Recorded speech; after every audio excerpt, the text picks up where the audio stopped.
அரசியல் கட்சி குடும்பத்தில் இருக்க மனைவி பிள்ளைகள் போய் ஒரு பிராது கொடுக்குறாங்க கோர்ட்டில். எங்களுக்கு ப்ரொவிஷன் கொடுக்க மாட்டேறாரு, சோறு போட மாட்டேங்கிறாரு, எங்கள் வீட்டை விட்டு துரத்துறாரு அப்படின்னு சொல்லிட்டு இதுக்கு நியாயமாக பார்த்தீங்கன்னா வெட்கப்படணும். நீங்கள் ஜஸ்டிஸ் ஃபார் சங்கீதான் தான் சொல்லணுமே தவிர ஜஸ்டிஸ் ஃபார் விஜய்னு சொல்லுவீங்களா? ஒரு பொண்ணு சொல்லுது, அந்த பிள்ளையெல்லாம் எப்படிமா வளர்த்துருப்பாங்க தெரில. நான் பொண்டாட்டியாக கூட நான் இருப்பேன்னு சொல்லுது.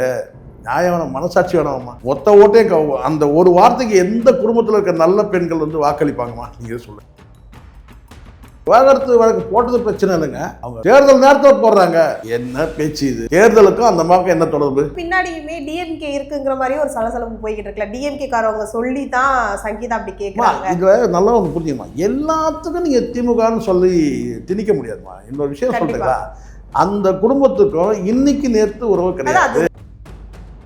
நமக்கு 52 வயசு, நமக்கு வயசு வந்த புள்ள இருக்கு, வயசுக்கு வந்த பையன் இருக்கிறான். இப்போ போயிட்டு நீங்க ஒரு பொம்பளையோட சுத்திட்டு இருக்கிறன்னு சொன்னா அது தப்பு இல்லை. எந்த வகையிலையும் விஜயோட அந்த தவறை நியாயப்படுத்த முடியாது. ஏன் இப்போ பேசுனாங்க, ஏன் அப்போ 21 பேசுனேன்? குடும்பமா இது? வாய்ப்பு தருவாங்க. கணவன் மணி திடீர்னு ஓவர் நைட்டை முடிவு பண்ணி நீ பிரிஞ்சு நான் பிரிஞ்சு சொல்ல முடியுமா? நயினார் நாகேந்திரன் இப்போ ஒரு குற்றச்சாட்டு சொன்ன பிறகுதான் அது ஓவரால் வைரல் ஆச்சு. அப்போ 2 பேருமே எனக்கும் அவருக்கும் எந்த தொடர்பும் கிடையாது அப்படின்னு சொல்லியிருக்கணும். சொன்னாங்களா? சொல்லல. அசிங்கமா பேசுறாங்க, அசிங்கமா பேசுறாங்க. எப்பயாவது என்ன சொல்லணும், எனக்கும் அந்த நடிகைக்கும் எந்த தொடர்பும் இல்லை. ஏன் இப்படிலாம் பொய்யா பேசிட்டு இருக்கீங்க? ஏன் அன்பு சகோதரியா, என் அன்பு தங்கச்சியா?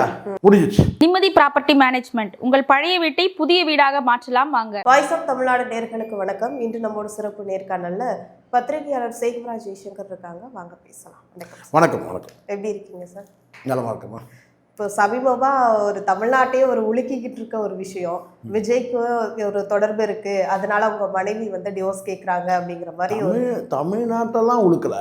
ஆமா, அவங்க தொண்டர் மத்தியில் எவ்வளவு கொந்தளிப்பு கிடையாது. தமிழ்நாட்டில் உழுக்கல, அவரை உலுக்கி இருக்குன்னு வேணா சொல்லுங்க. தாவேக்காவை உலுக்கி இருக்குன்னு சொல்லுங்க. அது பார்த்தீங்கன்னா ஏன்னா அவர் அப்படிதான் மீன் பண்றாரு. விஜய்னா தமிழ்நாடு, தமிழ்நாடுனா விஜய், அந்த மைண்ட் செட்டில் நீங்கள் ஒரு வேலை சொல்கிறீங்கன்னு நினைக்கிறேன். நான் விஜயை உலுக்கியிருக்கு, டிவிக்கே உலுக்கியிருக்குன்னு சொல்லுங்கள். அது வேணால் சொல்லுங்கள். தமிழ்நாட்டெல்லாம் உழுக்கிற அளவுக்குலாம் அது ஒரு செய்தியே இல்லைம்மா.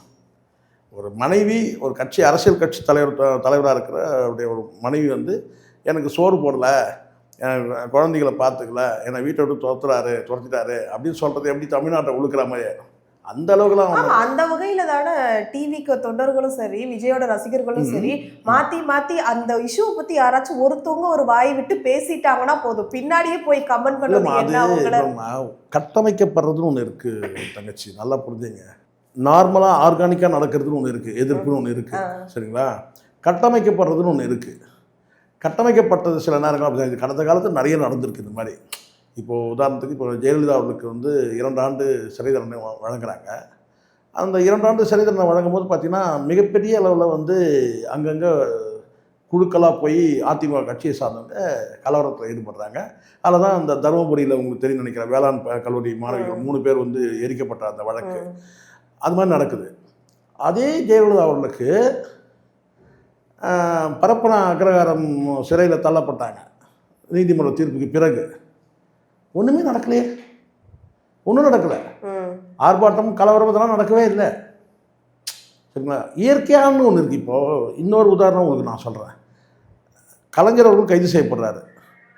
கட்சிக்காரர்களை தாண்டி தமிழ்நாட்டில் இருக்க அத்தனை மக்களும் எதிர்ப்பு தெரிவித்தாங்க. காரணம் என்னங்க இது அநியாயம்?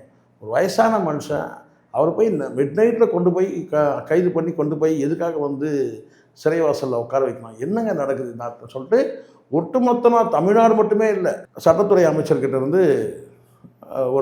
இவங்களுக்கு ஒரு தாக்கீது வருது. ஸோ இந்த மாதிரி நிறைய நம்ம ஒன்றுக்கு ஒன்று உதாரணங்கள் நம்ம சொல்லிகிட்டே போக முடியும். எது நடந்தாலும் இயற்கையாக நடக்கணும் இல்லையா? நீங்கள் ஒரு கட்டமைச்சிட்டு நீங்கள் ஒரு இன்ஸ்டா பிரபலங்கிட்ட ஆளுக்கு ஒரு 25,000 கொடுத்துட்டு, எது ஆளுக்கு ஒரு 25 சினிமா பாணியிலே இவங்க பண்ணாங்கன்னா எப்படி? இப்போ விஜய் படம் வருதுன்னா எல்லா இன்ஸ்டா பிரபலங்களுக்கும் ஒரு அமௌண்ட்டை கொடுத்து பூஸ்ட் பண்ணுறதுன்னு ஒன்று இருக்குது, ப்ரொமோட் பண்ணுறதுன்னு ஒன்று இருக்குது. அப்படி தான் அவருடைய படங்கள்லாம் ஓட வச்சுது. இயற்கையாகவே அந்த படம் சிறப்பாக இருந்து அதுக்கப்புறம் நீங்கள் அப்படி இப்படி கொஞ்சம் செலவு பண்ணி ப்ரொமோட் பண்ணுறதுன்னு ஒன்று இருக்குது. ஆனால் முழுக்க மொத்தமே பார்த்தீங்கன்னா ஒன்றுத்துக்கு ஒரு அந்த படமாக இருந்தால் கூட அதை ஆக ஓகன்னு சொல்லி பார்த்தா அதுக்கு பணம் பாயுது, நிறைய பண்ணும்.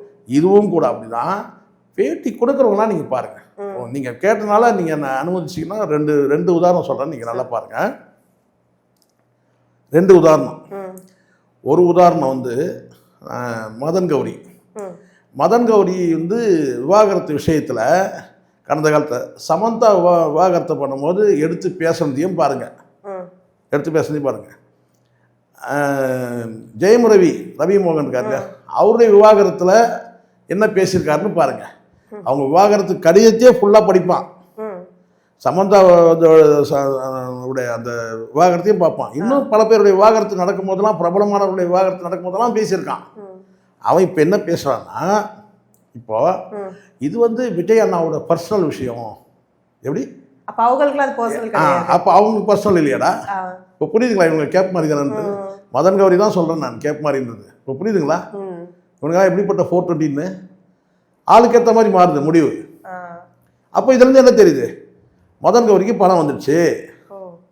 இல்லை மதன் கௌரி வந்து விஜய்க்கு ஏதோ வந்து வேண்டப்பட்டவர். ஜனநாயகன் படத்தில் ஒரு ரோல் கொடுத்துருக்காரு, அவருக்கு நடிக்கிறதுக்கு வாய்ப்பு கொடுத்துருக்காரு. உண்மை அது. ஜனநாயகனில் ஒரு ரோல் எல்லாருக்கும் தெரியும், மதன் கௌரி ஒரு ரோல் அதில் இருக்குன்னு. ஸோ இப்போ புரியுதுங்களா? இந்த மாதிரி வந்து பிரபலங்களை பேச வைக்கிறதுன்னு ஒன்று இருக்குது. இன்னொருத்தன் உங்களுக்கு தெரியும் நினைக்கிறேன், இந்த சினிமா விமர்சனம், இந்த பிரசாந்த்ன்ற பாண்டா கரடி, அவனும் அப்படி தான். ஸோ இவனுங்களாம் என்ன செய்கிறாங்கன்னா, பிரபலமானவர்கள் வந்து ஃபாலோயர்ஸ் வச்சுருக்கக்கூடிய லட்சக்கணக்கான ஃபாலோயர்ஸ் வச்சுருக்கவங்களை வந்து தங்களுக்கு சாதகமாக பேச வைக்கிறது ஒன்று இருக்குது. நல்லா புரிஞ்சுங்கம்மா, இங்கே நடக்கிற விஷயம் என்ன? ஒரு அரசியல் கட்சி குடும்பத்தில் இருக்க அவங்க மனைவி பிள்ளைகள் போய் ஒரு பிராது கொடுக்குறாங்க கோர்ட்டில். எங்களுக்கு வந்து ப்ரொவிஷன் கொடுக்க மாட்டேறாரு, சோறு போட மாட்டேங்கிறாரு, எங்கள் வீட்டை விட்டு துரத்துறாரு அப்படின்னு சொல்லிட்டு. இதுக்கு நியாயமாக பார்த்தீங்கன்னா வெட்கப்படணும். நீங்கள் ஜஸ்டிஸ் ஃபார் வந்து சங்கீதான் தான் சொல்லணுமே தவிர ஜஸ்டிஸ் ஃபார் வந்து விஜய்னு சொல்லுவீங்களா? இங்கே யார் விக்டிம் யார்? இது கூட இல்லாமல் மனசாட்சியே இல்லாமல் இவங்க இப்போ புரியுதுங்களா? இதெல்லாம் கட்டமைக்கப்பட்டு அவங்ககிட்ட இப்போ சங்கீதா கிட்ட வந்து இந்த ஹேபிட் இருந்ததுன்னா, சங்கீதா கிட்ட பணம் இருந்ததுன்னா, இல்லை இது மாதிரி இருந்தாக்கா அவங்க கூட வந்து பார்த்தீங்கன்னா வந்து பேச வைக்கலாமே. நான் அவர் 25,000 கொடுத்தா, நான் 50,000 கொடுக்குறேன், எனக்காக பேசுங்க அப்படின்னு சொல்லிட்டு. அப்படி கிடையாது. அவங்க யாருமே பேசக்கூடாதுன்றாங்க, அவங்க யாருமே பேச வேணாங்கிறாங்க. அந்த இடத்துலையுமே அவங்க வந்து அந்த பெட்டிஷன்லையுமே கரெக்டாக அந்த யார் அந்த உறவுல இருக்காங்களோ அவங்கள வந்து தேவைப்பட்டால் தான் நான் மென்ஷன் பண்ணுவேன். அதுதான்மா இங்கே இதுதான் சொல்கிறேன். இங்கே பல பிரபலங்களை பார்க்குறேன், அது அவங்க பர்சனல் விஷயம்னு சொல்கிறான், சொல்லிட்டு தான் செய்கிறான், பர்சனல் விஷயம். ஆனாலும் பொதுவெளிக்கு வந்துட்டு அதை நம்ம பேசுகிறது தப்புன்னு சொல்லி பேசலாம், தப்பு இல்லை. ஆனால் யார் விக்டிம்ன்றது பார்க்கணுமா இல்லையா? சரி, விக்டிம் கூட நீங்கள் பார்க்க வேண்டாமா? யார் பக்கம் நியாயம் இருக்குது நீங்கள் விக்டிம் கூட பார்க்க வேண்டாம், சரிங்களா? அப்போ இந்த இடத்துல நியாயம், யார் பக்கம் நியாயம் இருக்குன்னு பாருங்கள், விஜய் பக்கம் நியாயம் இருக்கான்னு பாருங்கள். இப்போ என்ன சொல்கிறாங்கன்னா, அவங்க விவாகரத்து வழக்கு போட்டது பிரச்சனை இல்லைங்க, அவங்க தேர்தல் நேரத்தில் போடுறாங்க. என்ன பேச்சு இது? தேர்தலுக்கும் அந்த மாதிரி என்ன தொடர்பு? ஒரு மனைவியா கூட சொல்லலாமே. அதுக்கு பின்னாடியுமே டிஎம்கே இருக்குங்கிற மாதிரி ஒரு சலசலப்பு போய்கிட்டு இருக்குல்ல. டிஎம்கே காரவங்க சொல்லி தான் சங்கீதா அப்படி கேட்குறாங்க. இதுல நல்லா ஒன்று புரிஞ்சுமா, எல்லாத்துக்கும் நீங்க திமுகன்னு சொல்லி திணிக்க முடியாதுமா. இன்னொரு விஷயம் சொல்றீங்களா, அந்த குடும்பத்துக்கும் இன்னைக்கு நேற்று உறவு கிடையாது. 2 பேருக்குரிய ஒரு மனசு விஷயம். இன்னைக்கு நேற்று உறவு கிடையாதுமா. 2 கலைஞர் குடும்பத்துக்கும் எஸ்ஏசிக்கும் நீண்ட காலம் நெருக்கம் இருக்கு. இன்னைக்கு தானே அரசியல் நேற்று படத்தில் நடிக்க ஆரம்பிச்சான், இன்னைக்கு அரசியல் கட்சி தொடங்குறான். அவருக்கு நீண்ட காலமாக வந்து முரசொலி செல்வத்தோட பயணம் இருக்குது, கலைஞரோட சேர்ந்து பயணிக்கிறவர் எஸ்ஏசி, நீண்ட கால பயணம் இருக்குது. அப்போது வந்து சங்கீதாவுக்கு ஏன் சப்போர்ட் பண்ணாங்கன்னா, சங்கீதாவுடைய மகளும், அதாவது விஜய் சங்கீதா மகளும் திவ்யாவும், முரசொலி செல்வம் வந்து செல்வி அவங்களுடைய பேத்தியும் லண்டனில் ஒன்றா படிக்கிறாங்க. இப்போ நானே எடுத்துக்குமா, காலேஜுக்கு என் குழந்தைய கொண்டு போய் வந்து விட்டுட்டு வரேன். அங்கே வரக்கூடிய பேரண்ட்ஸ் இருந்தாங்கன்னா அவங்களோட எனக்கு பழக்கம் ஏற்படும் தானே. அதுவும் இப்போ லண்டனில் படிக்கும்போது பார்த்தீங்கன்னா தமிழ்நாட்டை சார்ந்தவங்க, அதுவும் குறிப்பாக ஒரு விஐபி குடும்பம், ஒரு முதலமைச்சர் குடும்பம்னா, ஒரு பிரபலமான நடிகர் குடும்பம், ஒரு முதலமைச்சர் குடும்பம்னா நெருக்கமாக இருக்கத்தானே செய்வாங்க. கண்டிப்பாக இல்லையா? லண்டனில் படிக்கிற வந்து தமிழ்நாட்டை சார்ந்தவங்க அத்தனை பேர் பழகலனால் கூட குறிப்பிட்டு ஒரு 10 பேர் நெருக்கமாக அந்த சொசைட்டிக்கு ஏற்ற மாதிரி நெருக்கமாக சகஜம் தானே. அதை தாண்டி ஃப்ரெண்டாக இருந்தாங்கன்னா, ஸ்கூலில் படிக்கிற குழந்தைங்க 2 பேருமே ஃப்ரெண்டாக இருந்தாங்கன்னு வச்சுங்களேன், இன்னும் அப்பா அம்மா ஈஸியாக கரெக்ட் ஆவாங்கல்ல. இப்போ என் மகளுக்கு வந்து திருமணம் பண்ணேன், மேரேஜ் முடித்தேன். அப்போ வந்து பார்த்தீங்கன்னா ஒன் டே 2 டேஸ் வந்து ஸ்பெண்ட் பண்ணேன். யாரெல்லாம் வந்து என் குழந்தையோட வந்து மகளோட ஃப்ரெண்டோ அவங்க வீட்டுக்கெல்லாம் நான் கூட்டிகிட்டு போயிட்டு பத்திரிக்கை வச்சுட்டு வந்தேன். அவங்க எனக்கு பழக்கம் இல்லை, எனக்கு பழக்கம் இல்லை. ஆனால் என் மகள் வந்து ஃப்ரெண்டு வீடுனும் போது போய் உட்காந்து பத்திரிக்கை கொடுத்துட்டு வந்தேன். இப்போ புரியுதுங்களா? இதெல்லாம் காமன் சென்ஸ் வேணும் இவங்களுக்கு. நாலேஜ் இல்லாத பசங்களாக இருக்கிறாங்க. டிஎம்கேக்கும் இதுக்கு வந்து என்ன சரி அப்படியே கூட வச்சுக்கோமா, ஒரு டைவர்ஸ் அளவுக்குலாம் கொண்டு போக மாட்டாங்களே. உனக்கு வந்து பார்த்தீங்கன்னா உன்னை ஆகாதவனா தான் உன் மேலே எப்பயோ எஃப்ஐஆரில் சேர்த்துருப்பாங்களே. யார்? விஜய் எஃப்ஐஆரில் சேர்த்துருப்பாங்களே. ரொம்ப கீழ்த்தரமான அதான் சொன்னேன், என்றைக்குமே தப்பான நபர்கள் தப்பாக தான் சிந்திப்பாங்க. நல்லா புரிஞ்சுங்க, தப்பான நபர்கள் தப்பாக தான் சிந்திப்பாங்க. சரியான நபர்கள் நல்லவர்கள் வந்து நல்ல விதமாக சிந்திப்பாங்க, பாசிட்டிவாக திங்க் பண்ணுவாங்க. எது நடந்தாலும் வந்து பார்த்தீங்கன்னா பழி போடணும்னு முடிவு பண்ணியாச்சுன்னா இப்படி தான் நடக்கும் எது நடந்தாலும். அதனால் இதெல்லாம் உங்கள் மேலே என்ன தப்பு? சரி, அவங்க குற்றச்சாட்டை மறுக்கிறீங்களா? இது வரைக்கும் மறுத்து எப்போவா மறுத்து இருக்கணும்? இல்லை, ஒரு ஆடியோ கூட வெளியானது மாதிரி ஒரு விஷயங்கள் பார்த்துக்கிட்டு இருந்தேன். அது என்ன ஆடியோன்னா, அவங்க வந்து இப்போ சங்கீதா வந்து கோர்ட்டில் இப்படி ஜட்மெண்ட் போட்டுட்டாங்க, இது ஒன்று போய்கிட்டு இருக்கு. இதை மறைக்கிறதுக்காண்டி ஒரு ஆடியோ என்னன்னா, டிஎம்கே வந்து இதெல்லாம் பண்ணுன மாதிரி நம்ம ஒரு ஆடியோ விடுவோம், அது வந்து அப்பதான் தசை திருப்ப முடியும். அதுதான் அங்கே இருக்கிறது. நல்லா புரிஞ்சுங்கம்மா. நல்லா முதல்ல உங்களுக்கு ஒன்று ஒன்றா சொல்கிற பாருங்க. அங்கே இருக்கிற ஐடி விங்க ரன் பண்ணுறது யாரு? நிர்மல் குமார், ஆதவ் அர்ஜுனம், இவங்க 2 பேர் தான் அங்கே வந்து ஐடி விங்க ரன் பண்ணுறாங்க. இவங்க அதை தாண்டி வந்து புஷியானது கூட இருக்கிறது யார்? புஷியானது. விஜய்க்கு அடுத்த புஷியானது. அங்கே இருக்க மீதி இருக்கிறவங்கெல்லாம் தரப்பு. இவனுக்கு எல்லாரும் ஒட்டுமொத்தமாக பார்த்தீங்கன்னா ஒன்று மனைவியால் கைவிடப்பட்டவர்களாக இருக்கிறாங்க இல்லை, அல்லது மனைவியை இவங்க வெறுத்தவர்களாக இருக்கிறாங்க. 2 கேட்டகரி இருக்கணும். நீங்கள் யாரை ஒன்றா எடுத்துக்க. நீங்கள் சார் இவங்க தான் சார் வந்து விஜய்க்கோட அடுத்த நபர்கள் வந்து ஒரு 10 பேர் லிஸ்ட்டை போட்டிங்கன்னா அந்த 10 பேருமே வந்து பார்த்தீங்கன்னா குடும்பத்துக்கு உதவாதவனுங்க. சத்தியமான உண்மை இது. நான் ஏதோ வந்து அவனுக்கு சொல்கிறேன்னு நினைக்கிறது. நீங்கள் யாரை வேணால் சொல்லுங்கள், நான் சொல்கிறேன். ஃபுல் வர்றாரு எனக்கு தெரியும். இதை சொல்கிறேன்னு சொல்லி தான் என்ன சொல்லிட்டானுங்கன்னா, இது சொல்லிட்டு இருந்தானுங்கம்மா கமெண்ட்டில் போடுறான். என்னன்னு கேட்டினா, இந்த ஆள் அவங்க பொண்டாட்டி ஓடி போயிடுச்சுன்ட்டான். நான் என்ன சரி, அதுக்காக நான் டூயட் பாடியாக வந்து இன்ஸ்டாகிராமில் நான் ஏற்ற முடியும் பாருங்க, என் பொண்டாட்டி என் கூட தான் இருக்கிறாங்கன்னு சொல்லிட்டு. எவ்வளோ கேவலமானு பார்த்தீங்களா? விஜய் உட்பட எல்லாருமே ஒன்று மனைவியால் கைவிடப்பட்டவர்களாக இருக்கிறாங்க, இல்லை மனைவியை புறந்தள்ளவங்களா இருக்கிறாங்க, வீட்டை விட்டு வெளியேற்றவங்களா இருக்கிறாங்க. இது உண்மை, சத்தியமான. நீங்கள் யாரை வேணால் சொல்லுங்கள், நீ கூட அத்தனை பேர் அதுதான். புரியுதுங்களா? அப்போ இப்போ நம்ம ஏன் அதை சுட்டி காட்டுறோம்? நம்ம சரியாக இருக்கிறோம், குடும்பத்துக்கு சரியாக இருக்கும், ஊருக்கே தெரியும். அப்போது வந்து என்ன செய்யணும்னா, திட்டமிட்டு இப்படி மனைவி மீது பேரன்பு கொண்டவன் ஒருபோதும் இன்னொரு பெண்ணை தொடமாட்டான்றது என் நம்பிக்கைமா. அது சரியா தப்பானது இந்த வீடியோ பார்க்க, இந்த வீடியோ பார்க்குறேன். மனைவி மீது யார் வந்து அளப்பரிய காதல் கொண்டிருக்கானோ அவன் ஒருபோதும் வந்து பார்த்தோன்னா இன்னொரு பெண்ணை வந்து அது அவன் வந்து எவ்வளோ பெரிய மகா பேரழகியாக இருந்தாலும் கூட அந்த பக்கம் திரும்ப மாட்டான். புரியுங்களா? இது வந்து என்னன்னா, இது அவங்களே இதெல்லாம் புரியுமா? நான் இப்போ பேசுறதெல்லாம் இதெல்லாம் பேசுறேன் இல்லை, கடந்த காதல் பண்ணி 11 வருஷமும் காதல் பண்ணி தான் திருமணம் நடந்திருக்கு அப்படின்னு சொல்றாங்க. இது எதுக்கு தேவையில்லாத? அதுதான்மா. இல்லைம்மா, நான் என்ன சொல்றேன் பாருங்க, ஒரு நீண்ட நெடிய பயணம். எல்லாத்தையும் நீங்கள் வந்து ஒரு ப்ரொஃபஷனல் லைஃபாக இருக்கட்டும், ஃபேமிலி லைஃபாக இருக்கட்டும், இருங்க நான் சொல்லிடுறேன் பாருங்களேன். ஒரு ஃபேமிலி லைஃபாக இருக்கட்டும், ப்ரொஃபஷனல் லைஃபாக இருக்கட்டும், ஒரு கட்டத்தில் ஒரு ப்ரொஃபஷனல் லைஃப்பில் கூட பார்த்தீங்கன்னா என்னடா இது வேலை இதே இப்போ நமக்கே இப்போ நான் ஒரு நாளைக்கு ஒரு 7-8 வீடியோவில் பேசுகிறோம்மா, நமக்கே என்ன கேட்டேன்னா ஒரு நாளைக்கு ரெஸ்ட் எடுத்துடலாமா, ஒரு நாளைக்கு வேறு எங்கன்னா போயிடலாமா, இல்லை தனியாக உட்காந்து சிந்தி கூட நம்ம நேரம் இல்லை, தினம் வந்து ஒரு சலிப்பு ஏற்படுது இல்லையா? ப்ரொஃபஷனல் லைஃப்லேயும் சலிப்பு ஏற்படுது.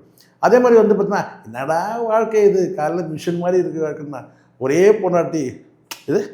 பொண்டாட்டியாக இருக்குது, 35 வருஷம் ஒரே பொண்டாட்டியில் வாழ்ந்துட்டு இருக்கிறமே சொல்லிட்டு ஒரு சலிப்பு வரும் தான். சலிப்பு வரும், வராதெல்லாம் இருக்காது, பொய்யா சொல்லி மறைக்கக்கூடாது.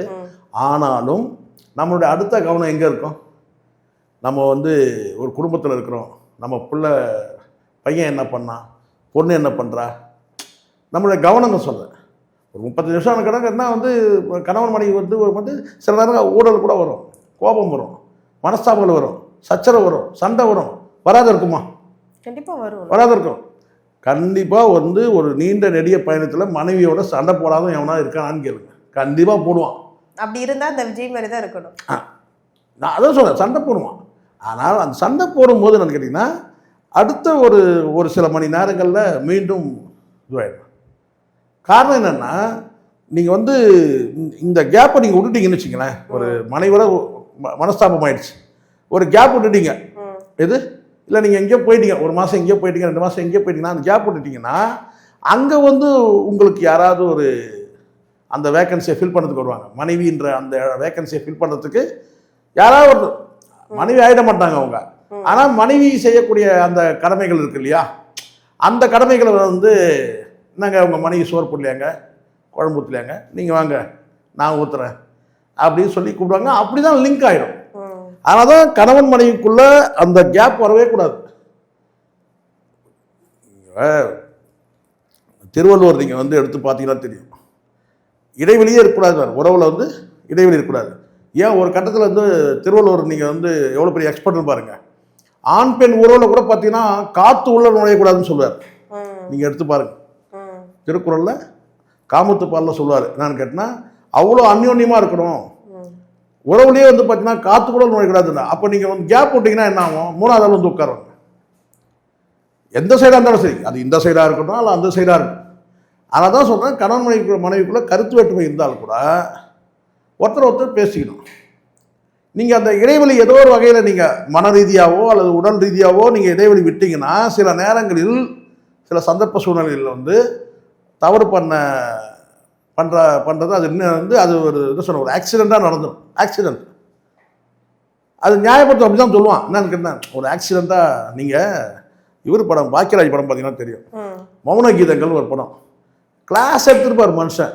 பாக்கியராஜ் வந்து ஒரு படமும் எப்படி உட்கார வச்சு கிளாஸ் எடுக்கிறது தான். மௌன கீதங்கள் ஒரு படம் பாருங்க, அவ்வளோ கணவன் மனைவி அவ்வளோ அந்யோன்யமாக இருப்பாங்க, ஒரு குழந்தையோட அவ்வளோ அந்யோன்யமாக இருப்பாங்க. ஆனால் ஆக்சிடெண்ட்டாக வந்து ஒரு உதவி செய்ய போயிட்டு தப்பு பண்ணிடுவார். ஒரு விதவை பெண்கிட்ட தப்பாக நடந்துடுவார், அது ஆக்சிடெண்ட்டாக நடந்துடும். ஆனால் அதனால் வந்து பார்த்தீங்கன்னா கணவன் மனைவிக்கு ஒரு பெரிய ஒரு உரசல், அதை சண்டையாகி அதுலேருந்து பிரிஞ்சிடுவாங்க. அதுக்கப்புறம் மீண்டும் சேர்ற மாதிரி மகன் வந்து சேர்ற மாதிரி ஒரு சூழல் வரும்னு கடைசியாக படத்தோம். எதுக்காக சொல்கிறேன்னா, கணவன் மனைவியோட அந்த என்ன சொன்ன அந்த அந்த அன்பு காதல் இதோட இணைஞ்சது தான் காமம். அன்பு காதல் அடுத்த ஸ்டெப்பு வந்து காமம். ஒரு ஸ்டேஜில் தாண்டும் போது ஒரு 50 வயசை கடந்து போகுதுன்னு வச்சுங்களேன், அப்போ அந்த காமத்தில் வந்து கேப் வரும். காமத்துக்கு கேப் வரும். எனக்கு அவங்களுக்கு வயசாயிடும், இவங்களுக்கு வயசாகும், 2 தரப்பே வயசாகும் போது அந்த கேப் வரும். பார்த்தீங்களா, ஒன்று தேவை அவங்களுக்கு இருக்கும், மனைவிக்கு இருக்கும், அல்லது கணவனுக்கு தேவை இருக்கும். ஆனால் யாராவது ஒருத்தர் சப்போர்ட்டிங் கிடைக்காத போது அப்போ இன்னொருத்தர் வந்து உட்காருவாங்க. இப்போ நீங்கள் பார்த்துங்க, விஜய் பொறுத்த வரைக்கும் 40 வயசில் உனக்கு இந்த பிரச்சனையே வரல, 45லேயும் பிரச்சனை வரல, 50 வயசுக்கிட்ட வரும்போது நெருங்கும் போது பிரச்சனை வருது பாருங்கள். அங்கே வந்து அவங்களுடைய நிலைமை என்னன்னு கேட்டிங்கன்னா, பிள்ளைகள் வளர்ந்துட்டு இருக்கிறாங்க, படிப்பில் கவனம் செலுத்துவாங்க. சராசரியாக எல்லா பெண்களும் அப்படி தான். குடும்ப பெண்கள், நல்ல பெண்கள், பிள்ளைகளுடைய படிப்பு, எதிர்காலம், அதுங்களுக்கு கல்யாணம், இதெல்லாம் பார்க்கும்போது இதுலேருந்து கொஞ்சம் கேப் வரும். அப்போ அந்த இடத்துல வந்து நான் சொல்லிக்கிறேன்னா சில புறம்போக்குகள் வந்து உட்காரும். அப்படி வந்து வாழ்க்கையில் சில புறம்போக்குகள் வந்து விஜயோட வாழ்க்கையில் வந்ததனுடைய விளைவு தான் அப்படி ஆச்சு. நான் புரிஞ்சுக்கலாம். மற்றபடி இந்த அரசியல் கட்சி அது இதெல்லாம் வேறமா. கணவன் மனைவிக்குள்ளே அந்த ஏதோ ஒரு கேப் வந்திருக்கும் போது அது உறவு ரீதியாக கூட இருக்கலாம், மாமியாருக்கும் மருமகளுக்கும் சண்டை இருக்கலாம், இல்லை மாமியார் வீட்டு குடும்பத்துக்கும் இந்த சைடில் இருக்கிற எஸ்ஏசி வீட்டு குடும்பத்துக்குள்ளே ஏற்படுற சிக்கல் இருக்கலாம். குடும்பங்களுக்குள்ளே சிக்கல் இருந்தால் கூட பார்த்தீங்கன்னா வந்து கணவன் மனைவி கிட்ட இந்த பிரச்சனை வரக்கூடாது, சரிங்களா? ஸோ இந்த மாதிரியான இந்த பிள்ளைகள்லாம் வளரும் போது வந்து இதில் வந்து கொஞ்சம் அவாய்ட் பண்ணிக்கலாம், இந்த செக்ஸுவலான விஷயங்களை அவாய்ட் பண்ணலான்னு கூட அவங்க அந்த மாதிரி கொஞ்சம் ஒதுங்கி இருக்கலாம். என்ன இவனுக்கு என்னன்னு கேட்டிங்கன்னா வந்து கேட்டால் நமக்கும் வயசாட்சி நினைக்காம இவன் வந்து இன்னும் இளமை ஊஞ்சலாடுறதாவே இவனுக்கு நினைப்பு. என்னதான் டோப்பா போட்டாலும் சரி. யார் விஜயோட நிஜ உருவம் உங்களுக்கு தெரியாது. விஜய்க்கு தலையில் வந்து டோப்பா, பல்லு வந்து பார்த்தீங்கன்னா செட். அதனால தான் அந்த இந்த வேலூரில் போயிட்டு கொஞ்சம் தூரம் போயிட்டு ஏதோ வந்து வாயில் ஏதோ வச்சுட்டு வந்தான்னு சொல்கிறாங்க. சில பேர் தம்பிங்கெல்லாம் தெரியாமல் சொல்கிறாங்க. என்னன்னு கேட்டால் விஜய் வந்து வாயில் வந்து அந்த ஸ்விங் வச்சுட்டு வந்தார், ஏதோ வந்து இந்த ஏதோ இந்த சொல்கிறாங்களே இந்த கூலிப்பா. டியூலிப்பா அது பேர் என்ன கூலி. அது ஏதோ வச்சு தான் சொல்கிறாங்க இல்லையா, அதெல்லாம் கிடையாது. அவனுக்கு வந்து கிளிப்பு கீழே, ஓகே. அது வந்து மேலேயும் கிளிப்பு கீழேயும் கிளிப்பு அவனுக்கு. இல்லை மேலே கிளிப்பு எதுன்னு கேட்டால் 2 பல்லுக்கு இடையில பெரிய கேப் இருக்கும். நீ சின்ன வயசு ஃபோட்டோ எடுத்து பார்த்தீங்கன்னா தெரியும். கீழே வந்து பார்த்தீங்கன்னா அவனுக்கு கிளிப்பு. ஸோ அதனால் அந்த கிளிப்பு வந்து உணர்ச்சி வசப்பட்டு கத்தும்போது அந்த கிளிப்பு நகர்ந்துச்சு.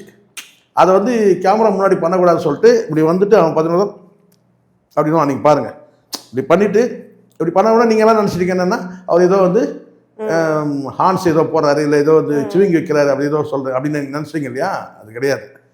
அந்த கிளிப்பை வந்து வாயில் சரி பண்ணான், அவ்வளோதான், வேறு ஒன்றும் இல்லை. ஸோ இது வந்து நிஜ உருவம்னு ஒன்று இருக்குது. இந்த டாப்பெல்லாம் எடுத்துகிட்டு பார்த்தீங்கன்னா அவன் அந்த 52 வயசுக்குள்ளே தோற்றம் வந்துடுது. இப்போ ஸ்லிம்மாக இருக்கிறத வச்சு என்ன செய்கிறான்னு கேட்டால் வந்து டாப்பை வச்சுக்கிட்டு அப்படியே வந்து ஷேவிங்லாம் வந்து மண் பண்ணிக்கிட்டு சின்னதாக ஒரு தாடி வச்சு கட் பண்ணிட்டு வந்துடும், அவ்வளோதான். ஸோ நிஜம் நான் சொல்கிறேன், 52 வயதுக்குள்ள அந்த அந்த மன ரீதியான அந்த பக்குவத்தை அடையணும் இல்லையா. உடல் அடைஞ்சிருது, உடல் அடைஞ்சிருது, மனசும் அடையணும். நமக்கு 52 வயசு, நமக்கு வயசு வந்த புள்ள இருக்குது, வயசுக்கு வந்த பையன் இருக்கிறான், அவனுக்கு எதிர்காலம் இருக்குது, குழந்தைக்கு எதிர்காலம் இருக்குது நினைக்கிறமா இல்லையா. இப்போ போயிட்டு நீங்கள் வந்து ஒரு பொம்பளையோட சுற்றிட்டு இருக்கிறேன்னு சொன்னால் அது தப்பு இல்லை. அதனால தான் சொன்னேன், இதை சில நேரங்களில் வந்து நம்ம அட்ஜஸ்ட் பண்ணிட்டு போகணும். இது வந்து இதுதான் வாழ்க்கை, நம்ம கடந்து போயிடணும். மனைவி 35 வருஷம் மனைவி கூட வந்து வாழ்ந்து போர் அடிச்சிச்சு அவனுக்கு. அடுத்த வாழ்க்கையில் உனக்கு இல்லை அப்பன்ற ஒரு வாழ்க்கையை வாழ ஆரம்பிச்சு, அப்பன்னு ஒரு வாழ்க்கை இருக்குல்ல, கணவன்ற வாழ்க்கை உனக்கு போர் அடிச்சிச்சு, ஆனால் அப்பன்னு ஒரு வாழ்க்கை இருக்கு, அந்த வாழ்க்கையை பாரு இல்லையா. அடுத்தது எனக்கு என்ன சரி, இது கூட வேண்டாம், நீ ப்ரொஃபஷனல் லைஃப்பை நீ லவ் பண்ணு, ப்ரொஃபஷனல் லைஃப்பை லவ் பண்ணு. ஆனால் ப்ரொஃபஷனல் லைஃப்பில் கூட வரவரெல்லாம் நீ லவ் பண்ணக்கூடாது. ப்ரொஃபஷனல் நீ லவ் பண்ணு. சில பேர் வேலையே கதின்னு இருப்பாங்க, ஏன் சொல்லுங்கள். சில பேர் வேலையே கதின்னு இருப்பான். காரணம் என்னென்னா அவன் வந்து அந்த ஈடுபாடோட டெடிக்கேஷன் அர்ப்பணிப்போடு வேலை செய்யும் போது மற்றதெல்லாம் மறந்துடுவான். அப்படி தான் நிறைய பேர். ஸோ அதனால் எனக்கு தெரிஞ்ச எந்த வகையிலையும் வந்து விஜயோட அந்த தவறை வந்து நியாயப்படுத்த முடியாது. ஏன் இப்போ பேசுனாங்க, ஏன் அப்போ 21 பேசுனேன், குடும்பமா இது வாய்ப்பு தருவாங்க. கணவன் மணி திடீர்னு ஓவர் நைட்டை முடிவு பண்ணி நீ பிரிஞ்சு நான் பிரிஞ்சு சொல்ல முடியுமா? இல்ல, அதுவுமே ஒரு பேசு பொருளா தானே இருக்கு. 21லயே இந்த விஷயங்கள் நடந்திருக்குன்னா இப்போ எலெக்ஷனுக்கு முன்னாடி எதுக்கு இப்படி இது பாருங்க, நல்லா பண்ணுங்க. நிறைய விஷயம் அப்படி நம்ம பேசணுமா பேசலாம். இப்போ நான் கேட்குறேன் உங்கள்கிட்ட, என்னைக்கு வந்து அவங்க வந்து பார்த்தீங்கன்னா இவருக்கு 2 ஆப்ஷன் கொடுத்தாங்க நமக்கு தெரியுமா? 2 டேட்டு உங்களுக்கு ஆப்ஷன் கொடுத்தாரு. அது எந்த தேதி நமக்கு தெரியுமா? தெரியாது. சரி, நயினார் நாகேந்திரன் வந்து இப்போ ஒரு குற்றச்சாட்டு சொன்ன பிறகு தான் அது வந்து ஓவரால் வந்து வைரல் ஆச்சு. அப்போ வந்து 2 பேருமே வந்து எனக்கும் அவருக்கும் எந்த தொடர்பும் கிடையாதுங்க அப்படின்னு சொல்லியிருக்கணும். சொன்னாங்களா? சொல்லலை. இவராது என்ன செஞ்சிடணும், இந்த வேலூரையாவது கலந்துக்கும் போது அசிங்கமாக பேசுகிறாங்க அப்பயாவது என்ன சொல்லணும், எனக்கும் அந்த நடிகைக்கும் எந்த தொடர்பும் இல்லை, ஏன் இப்படிலாம் பொய்யா பேசிட்டு இருக்கீங்க, என் அன்பு சகோதரியா, என் அன்பு தங்கச்சியா, முடிஞ்சிச்சு இல்லையா. ஸோ நீயும் சொல்ல, அது என்ன சொல்லுது, யார் திரிஷா வந்து எனக்கு எந்த அரசியல் கட்சியோட எனக்கு தொடர்பு இல்லை. இப்போ நாங்கள் ஏதோ சொன்னோம், நீ இதில் மெம்பராக இருக்கா, அதில் மெம்பராக இருக்கு, நாங்கள் ஏதோ சொன்னோம், யாரோ சொல்கிறான், கொள்கை பரப்பு செயலாளர்னு சொல்கிறான், ஜெயலலிதா மாதிரின்றான் அவன் சொல்கிறான். ஆனால் குற்றச்சாட்டு என்ன, அரசியல் நாகரிகத்தை சொல்லிக் கொடுக்குறீங்க யாருக்கு, நயினார் நாகேந்திரனுக்கு. அப்போ நீங்கள் என்ன சொல்லணும், ஐயா நீங்கள் ஏன் இப்படிலாம் பேசுகிறீங்க, எனக்கு வந்து அவர் அண்ணன் மாதிரி, அவருக்கு ப்ரொஃபஷனலாக நான் அவர் கூட சேர்ந்து வேலை செய்கிறேன், விஜய் என்னுடைய அண்ணன் சொல்லியிருக்கலாம்ல. 2 பேருமே சொல்லாமல் அப்போ அடுத்த கட்டம் இவங்க நகர்றாங்கல்ல. இதை தாண்டி எத்தனை பேருக்கு தெரியும், வீட்டில் சேர்க்கலை, பிள்ளைங்களுக்கு வந்து பார்த்தீங்கன்னா படிப்புக்கு பணம் கொடுக்கல, எப்படி இருக்கு. அதை தாண்டி இன்னொன்று நான் சொல்லட்டுங்களா, இப்போ உங்களுக்கு நல்லா புரிஞ்சுங்க, இவங்க 21 சொல்கிறேன்னா அவங்க பிள்ளைகளுடைய படிப்பு இருக்குது. பிள்ளைகளோட வந்து ஒரு டைவர்ஸ் கேஸ் போட்டாங்கன்னா அந்த முட்டாள் பசங்களுக்காக நான் சொல்கிறேன், 21 போட வேண்டியதுன்னு சொல்லிட்டு, இந்த 21 இந்த 5 வருஷத்தில் வந்து நான் வந்து 5 வருஷத்தில் அவங்க வந்து டைவர்ஸ் அப்ளை பண்ணாங்கன்னு வச்சுக்கங்களேன், அந்த குழந்தைங்களுக்கு மன உளைச்சல் எப்படி இருக்கும் நல்லா புரிஞ்சுக்கணுமா. இதை பொறுப்பாக யோசிக்கணும். அதெல்லாம் ஒரு கணவன் மனைவி டைவர்ஸ் பண்ணுறாங்கன்னு வச்சுங்க, அந்த குடும்பம் என்ன ஆகும் தெரியுமாம்மா, பயங்கரமாக புயல் வீசும், அப்பாவுக்கும் அம்மாவுக்கும் சண்டை, 2 குடும்பமும் வந்து பார்த்தீங்கன்னா வந்து அதாவது ஒரு குடும்பம் 2ஆக பிரியுது. அந்த குழந்தைங்க எவ்வளோ மன உளைச்சலுக்கு ஆளாகும் தெரியுமா, படிப்புலேயே கவனம் போகாது. நார்மலாக சொல்கிறேன் பாருங்க, அப்பாவுக்கும் அம்மாவுக்கும் சண்டைனாலே சின்ன பிள்ளைகளுக்கு அந்த குழந்தைங்களும் சொல்கிறேன், வீட்டில் அப்பா அந்த குழந்தைங்க மனசு எவ்வளோ தவிக்கும் தெரியுமா? அப்பாவும் அம்மாவும் சண்டை போட்டுக்கிட்டாங்க, ஸ்கூலில் போய் உட்காந்தா அந்த ஞாபகம் தான் வரும். எங்கே அது எந்த ஸ்டாண்டர்ட், செகண்ட் ஸ்டாண்டர்ட் எடுத்துங்க நீங்கள், 4th ஸ்டாண்டர்ட். ஒரு தடவை ஸ்கூலுக்கு ஒன்று போயிருந்தோம், ஒரு ஸ்கூலோட அந்த ஆண்டு விழாக்கு போயிருந்தேன். அப்போது ஒரு அம்மா பேசுகிறாங்க, அவங்க கரஸ்பாண்டன்ட், ரிட்டையர்டு கரஸ்பாண்டன்ட், அந்த ஸ்கூலோட ரிட்டையர்டு கரஸ்பாண்டன்ட். அந்த அம்மா அவ்வளோ அழகாக சொன்னாங்க ஒரு வார்த்தை, பா எப்படி அதை இதை சொல்லி சொன்னாலே இந்த வீடியோ ஃபுல்ஃபில் ஆகும். அவர் சொல்கிறாங்க, அந்த அம்மா சொல்கிறாங்க, ஒரு மேல் தட்டுனா என்ன, அதான் அந்த ஹை கிளாஸ்ன்னு சொல்லுவாங்க இல்லையா, இந்த பணத்தில் ஹை கிளாஸ், பணத்தில் ஹை கிளாஸ் பசங்க படிக்கிற ஸ்கூல் அது. அப்போது அந்த அம்மா சொல்கிறாங்க, இங்கே வந்து இந்த ஆனுவல் டேயில் வந்திருக்கிற அத்தனை பேரண்ட்ஸ்கிட்டையும் நான் வந்து மன்றாடி கேட்டுக்கிறேன். ரொம்ப வயசானவங்க, அந்த மாதிரி ஒரு 75 மேலே இருக்கும், ரிட்டையர்டு. நான் வந்து உங்களை மன்றாடி கேட்டுக்கிறேன், உங்களுக்குள்ள இந்த வாழ்க்கையில் வந்து கருத்து வேற்றுமைகள் தான் இருக்கும், இல்லாமலாம் இருக்காது, இருக்கும். ஆனால் தயவுசெய்து நீங்கள் வந்து பிள்ளைகள் முன்னாடி சண்டை போடாதீங்க. என்னுடைய கெரியரில் நான் வந்து நிறைய பிள்ளைகள் வந்து வீட்டில் வந்து அப்பா அம்மா சண்டை போட்டாங்கன்னு சொல்லி இங்கே வந்து அழுவாங்க, இல்லை முகத்தை உம்முன்னு வச்சுட்டு இருப்பாங்க. சில குழந்தைங்க வந்து பார்த்திங்கன்னா வந்து அப்படியே தூங்குற மாதிரி வந்து கண்கள் சோர்வாக இருக்கும். அப்போ நான் கூப்பிட்டு பக்கத்தில் கூப்பிட்டு கேட்பேன், என்னன்னு கேட்பேன். அப்போ சொல்லுவாங்க, தயங்கி தயங்கி வந்து வெதும்பி அழுவாங்க, சின்ன சின்ன பிள்ளைகள். அது வந்து UKG, first standard, second standard, third standard, இந்த மாதிரி பசங்க. அதனால் வந்து தயவுசெய்து அந்த மாதிரி நீங்கள் யாரும் வந்து சண்டை போடாதீங்க பிள்ளைங்க முன்னாடி சொல்லிவிட்டு. அதனால் இன்னொன்று சொன்னாங்க, யாரும் பிரிஞ்சும் போயிடாதீங்க, கருத்து வேற்றுமை இருந்தால் கூட பிரியாதீங்க. ஏன் பிரியாதீங்கன்னு சொன்னாங்கன்னா, அந்த பிள்ளைகளுடைய மனசு நொறுங்கி போயிடும். எப்படி கண்ணாடி கீழே போட்டால் நொறுங்குதோ அந்த மாதிரி மனசு நொறுங்கி போயிடும். அப்பா ஒரு பக்கம் அம்மா ஒரு பக்கம் போயிடுவாங்க. அதுக்கு சின்ன ஒரு கதை சொன்னாங்க. என்ன சொன்னாங்கன்னா, ஒரு பறவை வந்து தாய் பறவையும் தந்தை பறவையும் ஒரு பெரிய ஒரு உயரமான மரத்தில் வந்து கூடு கட்டிடுச்சு. அப்போ அந்த குஞ்சு பறவைகள் எல்லாம் வந்து பார்த்திங்கன்னா, அதாவது ஈன்று, அதாவது ஒரு 3 நாள் 4 நாட்கள் இருக்கக்கூடிய காலத்தில் வந்து கேட்டினா, தாய் பறவைக்கும் தந்தை பறவைக்கும் சண்டையாயிடுச்சு. தாய் பறவைக்கும் தந்தை பறவை சண்டையாயிடுச்சு. உடனே தாய் பறவை என்ன கேட்டால் இன்னொரு பறவையோட போயிடுச்சான், இன்னொரு பறவையோட தந்தை பறவை போயிடுச்சான். தாய் பறவை, நீ போறியா, நானும் போகிறேன் பாருன்னு சொல்லிட்டு இன்னொரு தந்தை பறவையோட, ஒரு ஆண் பறவையோட அது போயிடுச்சான். இந்த பறவை தந்தை பறவை வந்து ஒரு பெண் பறவையோட போயிடுச்சு, இது வந்து ஆண் பறவையோட போயிடுச்சான். கடைசியில் அந்த குஞ்சுகளுக்கு வந்து பார்த்திங்கன்னா உணவு கிடைக்காம ஈ எறும்பு, உணவு ஒரு பக்கம் இல்லை, ஈ எறும்பு ஒரு பக்கம், இன்னொரு பக்கம் ஈ எறும்பு வண்டு ஒரு பக்கம், இன்னொரு பக்கம் வந்து பார்த்திங்கன்னா வந்து பருந்துகள் தொந்தரவு. இதை தாண்டி மழை வெயில்ல டோட்டலாக வந்து செத்தே போயிடுச்சு, இல்லாமல் போயிடுச்சு. அப்போ சொல்கிறாங்க, இது வந்து ஒரு உதாரணமாக நான் சொல்கிறேன். இல்லை, இப்போ சமீபத்தில் அது நடக்கிற ஒரு விஷயம் தான். எல்லாருமே இண்டிபெண்ட் அப்படியே சொல்லி எனக்கும் இருக்குது, எனக்கும் எல்லாமே. இங்கே எல்லாருமா இங்கே ஒரு விஷயம் சொல்லட்டுமாம்மா, இங்கே பிரச்சனை என்ன தெரியுமாம்மா, நான் சொல்லிட்டேன். இங்கே எல்லாருக்கும் இருக்கிற கோளாறு நான் சொல்கிறேன். எனக்கு 55 வயசு ஆகுது. என் அனுபவத்தில் நான் சொல்கிறேன். பரவாயில்ல, நான் பார்க்கும்போது என்ன நினைக்கிறாங்கன்னா, இந்த வாழ்க்கை வந்து எனக்கானது, தனக்கானது. இந்த வாழ்க்கை வந்து தனக்கானது, என் வாழ்க்கை, நான் இதை அனுபவிக்கணும், என் விருப்பப்படி நான் வாழணும், நான் என்ஜாய் பண்ணணும், முழுக்க முழுக்க எனக்கு மட்டுமே இந்த வாழ்க்கை அப்படின்னு நினைக்கும் போது சிக்கல் தான். இந்த வாழ்க்கை வந்து எனக்கானது இல்லை, என்னோட யார் வந்து அன்பு காட்டுறாங்களோ, என் மீது யார் வந்து பரிவோடு இருக்கிறாங்களோ அவங்களுக்கும் சேர்த்து தான் இந்த வாழ்க்கை அப்படின்னு 2 தரப்புலையும் நினச்சாங்கன்னு வச்சுங்க. இப்படி நீங்கள் ஒன்று சொன்ன உடனே சொல்லுங்க, சரிங்க, ஒருத்தர் அன்பே காட்டலன்னா என்னங்க பண்ணோம். நாம் வந்து பார்த்தீங்கன்னா வந்து அன்பு காட்டுறவங்க, அவங்க நம்ம மீது அன்பு காட்டுறோம். யார் மீது நம்ம மீது வந்து அன்பு காட்டுறாங்களோ அவங்க வந்து பார்த்தீங்கன்னா அவங்களுக்காக நம்ம வாழணும், எனக்காக வாழக்கூடாது. நான் வந்து அவங்ககிட்ட வந்து அன்பாக நான் நடந்துக்கணும். அப்போ இயல்பாகவே அவங்களும் அதை நினச்சாங்கன்னா ஆட்டோமேட்டிக்காக அன்பு காதல் பரிமாற்றம் 2 பக்கம் வரும்போது அப்போ அந்த காமம் என்பது வந்து மிகப்பெரிய ஒரு பொருட்டாக எல்லாம் போயிடும். அதுதான் கங்கைமரன் சொன்னார். கங்கைமரன் ஒரு பாட்டில் சொன்னார், ஆண் பெண் இருவர், அதாவது கணவன் மனைவி கருத்தால் இணைந்தால் கட்டில் என்பது சின்ன விஷயம்னார். கணவன் மனைவி கருத்தால் அமைந்தால் கட்டில் என்பது சின்ன விஷயம் சொல்லிட்டு ஒரு பாடலில் எழுதியிருப்பார். அந்த மாதிரி இங்கே தான் கேட்டால் எல்லாரும் என் வாழ்க்கைன்றான். நான் வாழணும், நான் என்ஜாய் பண்ணணும். ஆனால் இல்லை அடுத்தவங்க என்ஜாய் பண்ணணும்.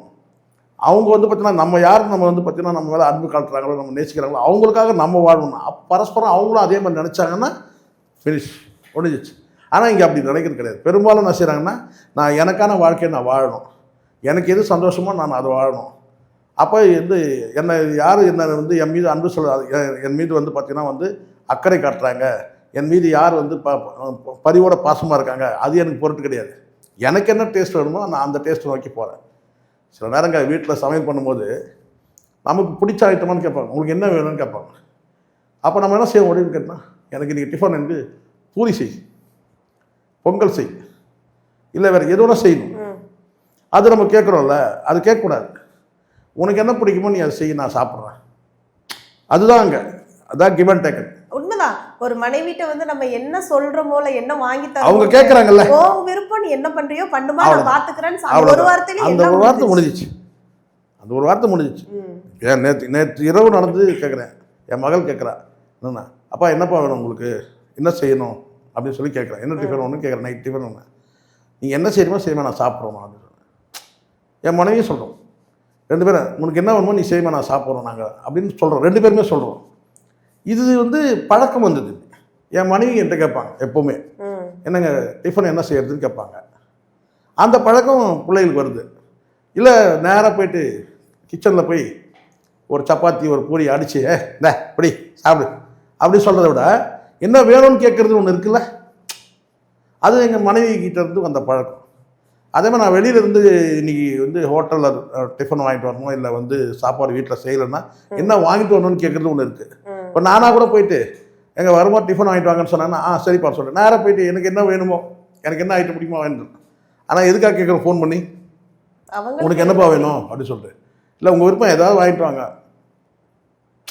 அதை இட்லி தான் வாங்கிட்டு வாங்க, தோசை தான் வாங்கிட்டு வாங்க, பொரி ஏதாவது வாங்கிட்டு வாங்க அப்படின்னு சொல்கிறாங்க. இதுதான் இங்கே இந்த சின்ன சின்ன விஷயத்தை கூட பார்த்திங்கன்னா நம்ம அந்த புரிதல் இல்லாமல் ஒரு சுயநலமாகவே சிந்திக்கிறது, தன்னலமாகவே சிந்திக்கிறது, வாழ்க்கை ஃபுல்லாக என் வாழ்க்கை. அவங்க சங்கீதமே அந்த சொல்லியிருந்த விஷயத்துலையுமே பாதி சொல்லியிருந்தாங்க, எனக்குரிய டைம் எனக்கு ஒதுக்க கிடையாது. கடந்த ஒரு முதல்ல நல்ல கரெக்டாக நல்லா கவனிங்க. இதுதான் அங்கே கவனிக்க வேண்டியது. எல்லாருக்குமே இந்த சிக்கல் இருக்குமா, நம்மளை வந்து சாப்பிட்டியான்னு கேட்கல, நம்ம என்ன செய்யணுன்றதை அவங்க தான் முடிவு பண்ணுறாங்க. நம்ம என்ன வந்து ட்ரெஸ் போடணுன்றதை கூட முடிவு பண்ணுறாங்க. சில குடும்பங்களில் என்ன ட்ரெஸ் போடணுன்றதை கூட முடிவு பண்ணுறாங்க, என்ன சாப்பிடணும், என்ன எப்போ தூங்கணும், எப்போ வந்து ஒரு ஃபங்க்ஷன் பண்ணால் கூட எத்தனை மணிக்கு போகணுன்றது கூட பார்த்தீங்கன்னா அங்கே கணவன் தான். எல்லாமே ஆம்பளைங்களே டிசைட் பண்ணுற சில குடும்பங்கள்லாம் இருக்குமா, எல்லாமே இருக்குது. இல்லாமல் நான் அவங்க சொல்கிறது தப்பு இல்லை. ஆனால் நான் ஒரு விஷயம் சொல்லட்டுமா, எனக்கு வந்து நம்பிக்கைக்குரிய ஒரு மனிதர், அவங்க வீட்டில் பயணிக்கிறவரே ஒருத்தர், யார் விஜய் வீட்டில் பயணிக்கிறவர் ஒருத்தர் என்கிட்ட பேசும்போது ஒரு வார்த்தை சொன்னார். நான் சொல்கிறது இந்த 2 வருஷத்துக்கு முன்னாடி, கட்சி தொடங்கிறதுக்கு ஒரு 3-4 மாதத்துக்கு முன்னாடி, அந்த அம்மா வந்து விஜயோட நல்லா அழுத்தம் பதிவு பண்ணிக்கங்க, விஜயோட ட்ரெஸ் இருக்குல்ல அதை சர்வெண்ட்டை துவைக்க விட மாட்டாங்க, சர்வெண்ட்டோட துவைக்க விட மாட்டாங்களாம். அப்போ பார்த்துங்க அவங்க எந்த அளவுக்கு பார்த்துப்பாங்கன்னு பார்த்துங்க. சர்வெண்ட்டை துவைக்க விட மாட்டாங்களாம்மா, அவங்க தான் துவைப்பாங்க. அவரோட ட்ரெஸ்ஸை கூட துவைக்க விட மாட்டாங்களாம். அதுக்கு என்ன காரணமாக இருக்குன்னு நீங்கள் சொல்லுங்க பார்க்கலாம். தான் கணவன் அன்பு மட்டுமே இல்லை, அன்பை கடந்து தன் கணவன் வந்து ஒரு பொசசிவ் நான் கேட்டால் தன் கணவன் தனக்கு மட்டுமே இருக்கும், அவனுடைய இது எல்லாமே நான் தான் பார்த்துப்பேன். ஏன் சில பேர் வந்து இந்த கமலஹாசன் இவங்கெல்லாம் வந்து பார்த்தீங்கன்னா, கமலஹாசன் ஒரு பழக்கம் ஒன்று தெரியல, அவருடைய ட்ரெஸ் காஸ்டியூம் எல்லாமே யார் பார்ப்பாங்கன்னா படத்தில் கேட்டிங்கன்னா அவருடைய மனைவி தான் பார்ப்போம். வாணி இருந்த வரைக்கும் வாணி பார்த்தாங்க, அதுக்கப்புறம் வந்து சரிகா பார்த்தாங்க, டைட்டிலே வரும் ட்ரெஸ் காஸ்டியூம்னா வரும். 3ஆவதாக வந்து பார்த்திங்கன்னா வந்து கௌதமி கூட கடைசியாக பார்த்தாங்க. சரிங்களா, சொல்கிறேன் நான். சங்கீதா பொறுத்த வரைக்கும் அவருடைய உடையை கூட துவைப்பதற்கு வந்து பார்த்தீங்கன்னா அவங்க தான் துவைப்பாங்களாம், சர்வெண்ட் விட மாட்டாங்களாம். ட்ரெஸ்ஸை நான் துவைச்சிக்கிறேன் நீங்கள் போங்கன்னு சொல்லி மற்ற வேலைக்கு செய்யுங்க, அவருடைய ட்ரெஸ்ஸை துவைக்க கூட அந்த மாதிரி துவைப்பாங்களாம். ஏன் அவங்க அந்த அம்மா பேட்டி கொடுத்துருக்காங்க பாருங்கள், ஷோபா பிள்ளைகளை வந்து அவ்வளோ கண்ணு கருத்துமாக பார்த்துப்பாங்க, பேட்டி கொடுத்துருக்காங்க, எடுத்து பாருங்கள். இப்போ எந்த இடத்துல நீங்கள் சங்கீதா வந்து நீங்கள் வந்து அஃபென்ஸ் பண்ண முடியும், அவங்களுக்கு குற்றம் சாட்ட முடியும்? சொல்லுங்க பார்க்கலாம். தப்பான விஷயம் இல்லை இது. அதனால் ஸ்லிப் ஆகிட்ட சில ஆண்கள் ஸ்லிப் ஆகிறது சகஜம்னு சொல்லிட்டு நான் வந்து நார்மல் பண்ண முடியாது, நார்மலைஸ் பண்ண முடியாது. ஸ்லிப் ஆகக்கூடாது. ஆனால் ஸ்லிப் ஆனால் கூட டக்குன்னு எழுந்துக்கணும்ல. வீட்டுக்குள்ளேயே கொண்டு வந்து நீ குடும்பம் நடத்துகிற குத்தாட்டம் போடுறேன்னு சொன்னால் நீ என்னடா ஆளு? நான் கேட்குறேன். நீ தவறு பண்ணக்கூடாது, நீ பண்ணுறன்னா கண்ணுக்கு மரவாக போயிடணும். இதுக்கு தானே கோவா அங்கே இங்கேன்னு போகிறீங்க, வெளிநாட்டுக்கு போகிறீங்க, அங்கே போகிறீங்க, நார்வே போகிறீங்க, ஸ்வீடன் போகிறீங்க. அங்கே வெளிநாட்டில் போயிட்டு அங்கே போனால் இவங்களுக்கு தெரியாதுமா யாருன்னு. இவனை இங்கேருந்து டெல்லிக்கு போனாலே தெரியாது முதல்ல. இங்கே எங்கன்னா ஒரிசா அது பக்கம் எங்கன்னா போயிட்டானே தெரியும் நினைக்கிறீங்க இவனை? சும்மா இங்கே தான் கல்ட்டு, தமிழ்நாட்டில் தான் கழட்டினாரு, கல்ட்டு பிடுங்கினாருன்னு. இவனுக்கு அப்படி போய் இந்த நார்த்தன் சைடில் கூட போயிட்டான்னா இவனுக்கு அடையாளம் தெரியாது. அதை தாண்டி நீங்கள் வெளிநாட்டுக்கு போயிட்டீங்கன்னா நார்மலாக சுற்றலாம். நீங்கள் ரோட்டில் ஷார்ட்ஸ் போட்டுட்டு சுற்றலாம். வெளிநாட்டுக்கு போகிற நானும் எவ்வளோ நாள் தான் பொறுத்து இருக்க முடியும்? அப்போ ஒரு கட்டத்தை வந்து இப்போ கேட்கலாம். இப்போ ஏன் வந்து சொல்கிறீங்கன்னா எலெக்ஷன்லாம் முடிஞ்ச பிறகு ரிசல்ட் வந்த பிறகு பேசுவாங்களா? அவங்கள பொறுத்த வரைக்கும் அரசியல் கட்சியை பற்றி கவலையே இல்லை. இன்னும் ஒரு படி மேலேயே சொல்கிறேன், இந்த அரசியல் கட்சி தொடங்கினதே வந்து கேட்டு தான் தொடங்கினார். மக்களுக்கு நல்ல செய்யலாம் கிடையாது. சொல்கிறாங்க என்ன சொல்கிறாங்கன்னா, நீங்கள் வந்து யாரை வந்து நீங்கள் போட்டியாக நினைக்கிறீங்களா, இல்லை உங்களை யார் போட்டியாக நினைக்கிறாங்களோ அவங்கக்கிட்ட வந்து பணமும் இருக்குது, புகழும் இருக்குது, அதிகாரமும் இருக்குது, உங்ககிட்ட அதிகாரம் இல்லையேன்றாங்க. அப்போ அந்த அதிகாரன்றதை நான் அடைஞ்சே தீர்றேன், அதுக்கான சந்தர்ப்ப சூழ்நிலாம் வந்துடுச்சு. இது அது போட்டா இல்லையா, டைம் டு லீட், நான் பார்த்துறேன், நானும் இறங்கி முதலமைச்சர் ஆயிடுறேன் அப்படின்னு நைட்டு 12 மணி 1 மணிக்கு வந்து சங்கீதா கிட்டே இல்லை வந்து சத்தியமணி கொடுத்துட்டு அரசியல் வந்தான். மக்களுக்கு நல்ல செய்ய வந்திருக்கேன். நான் கேட்குறேன், இப்படிப்பட்ட நபரை வந்து எப்படி கூட்டணிக்கு வருவாங்க? ஏன் திருமாவளவன் கூட்டணிக்கு வரல? போராளி. சீமான் ஏன் கூட்டணிக்கு வரல? போராளி. இன்னும் நீ யாரெல்லாம் கம்யூனிஸ்டுகள் நிரந்தர போராளி. ஸோ இப்படிப்பட்ட போராளி யாருமே உங்ககிட்ட வரல. காரணம் என்ன? யாராவது ஒருத்தர் வந்திருக்கணும்ல, சொல்லுங்க. யாருமே வரல. காரணம் என்னன்னா, நீ கொள்கைக்காக நீ கட்சி தொடங்கின, நடிகைக்காக கட்சி தொடங்கியிருக்க. அது கொள்கைக்காக பிறந்த கட்சிகள். நீ நடிகைக்காக தொடங்கின கட்சி எப்படி எப்படி மேட்ச் ஆகும்? நீங்கள் எம்ஜிஆர் துணைக்கிட்டு இருக்கிற, அப்புறம் வந்து இவர் ஜெயலலிதா துணை கூப்பிடுற, இவங்களெல்லாம் உதாரணம் காட்டுற. அவங்களாம் வேற. யாருமே எதிர்பார்க்கல ஜெயலலிதாவை இவ்வளோ பெரிய பிம்பமாக வருவாங்கன்னா செதுக்கிக்கிட்டாங்க. நீ 2 வருஷமாக நீ செதுக்கவே இல்லையே. மக்களை தான் செதுக்கிட்டு இருக்கிற. நீ மக்களை செதுக்குனா என்ன செதுக்கிறது? செதுக்கல சிதைக்கிற எல்லாம் ஒரு தற்கொலை கூட்டத்தை உருவாக்கி வச்சிருக்கிற. பாருங்க என்னென்னலாம் பேசப்படும். ஒரு பெண் வேற சமீபத்தில் வந்து பேசி யாராவதுமா நல்லா புரிஞ்சுங்க. இப்போ நான் தப்பாக எடுத்துக்கிறேங்க, பெண்கள் பற்றி இழிவாக பேச நினைக்காதீங்க. இங்கே ஆண்கள்கிட்டையும் சில கேட்டகரி இருக்குல்லம்மா. ரக்குடுனா தெரியும்ல, ரப்பி ஷார்ப்பான்னு சொல்லுவாங்க. ரக்குடுன்னு வாங்கல, ரக்குடு பாய்ஸ் அண்ணா. அந்த மாதிரி வந்து பார்த்தீங்கன்னா எல்லா கேட்டகரியும் ரக்குடுன்னு இருப்பாங்க. உங்ககிட்ட இருக்கிறது மொத்தமே ரக்குடாக இருக்குது. இப்போ டிஎம்கேல கூட பார்த்தீங்கன்னா சில தொண்டர்கள் இருப்பாங்கம்மா, சொல்லுவாங்கல்ல முரட்டு பக்தர். இப்போ ஜெயலலிதாவுக்கு முரட்டு பக்தர் இருப்பாங்க, அது மாதிரி கலைஞருக்கு முரட்டு பக்தர் இருப்பாங்க. அவங்களுக்கு கொள்கை ஏதாவது தலைவர் மீது வெறி அப்படின்னு. அந்த மாதிரி இருக்கலாமா? ஒரு 5 பேர் இருக்கலாமா 100 பேர் இருக்கிற இடத்துல? 95 கூட கிடையாதுன்னு நினைக்கிறேன். மொத்தம் 100மே அப்படி தான் இருக்குது. எல்லாமே ரக்குடாக இருக்குதுங்க. இல்லைன்னா நல்ல படம் ஒரு கூச்சம் பண்ண. நான் சொல்கிறேன், இவங்க சொல்கிறது அத்தனையும் சொல்கிறேன். என் வீட்டில் 6 ஓட்டு இருந்துச்சு. 6 ஓட்டு இருந்துச்சு, இன்க்ளூடிங் என்னோட சேர்த்து சொல்கிறேன். 6 ஓட்டில் முதல் காண்டது நான். எது? ஏன்னா எனக்கு கொள்கையில் ஒரு மண்ணும் கிடையாது, பட்டும் கிடையாது. இவன் எதுக்காக அரசியல் கட்சி சொல்கிறேன் நான்? ஏன்னா நான் ஜானோட தொடர்பு இருந்ததுனால இவனுடைய பின்னணி எல்லாம் பின்னணி முன்னணி எல்லாம் தெரிஞ்சிச்சு எனக்கு.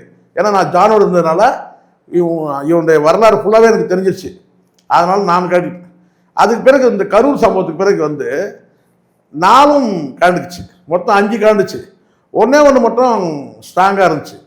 ஒன்று மட்டும் இல்லை வந்து இல்லை அண்ணன் விஜய் அண்ணன் ஒன்று மட்டும் ஸ்ட்ராங்காக இருந்துச்சு. நானும் எவ்வளோ பேசி பார்த்தேன். இது கடைசியில் அது என்ன ஆச்சுன்னா, நான் இப்போ அண்ணன் பக்கம் கிடையாது, நான் அண்ணி பக்கம் நிச்சு. அண்ணன் பக்கத்தில் இல்லை, நான் அன்னிக்கு சப்போர்ட். நான் அண்ணி யார்? சங்கீதா. பாவம் இல்லையா? ஏன்னா நல்லா புரிஞ்சுங்க, இது எதுக்காக விளம்பரத்துக்காக சொல்லலை. படிக்க வச்சுருக்கிறோம், படிப்பு கொடுத்துருக்குறோம், ரக்குடு கிடையாது. ஆனால் ஃபுல்லாக இவங்க சைடில் இருக்குது. பார்த்தீங்கன்னா ஒரு பொண்ணு வந்து சொல்லுது, அந்த பிள்ளையெல்லாம் எப்படிமா வளர்த்துருப்பாங்க, தெரில.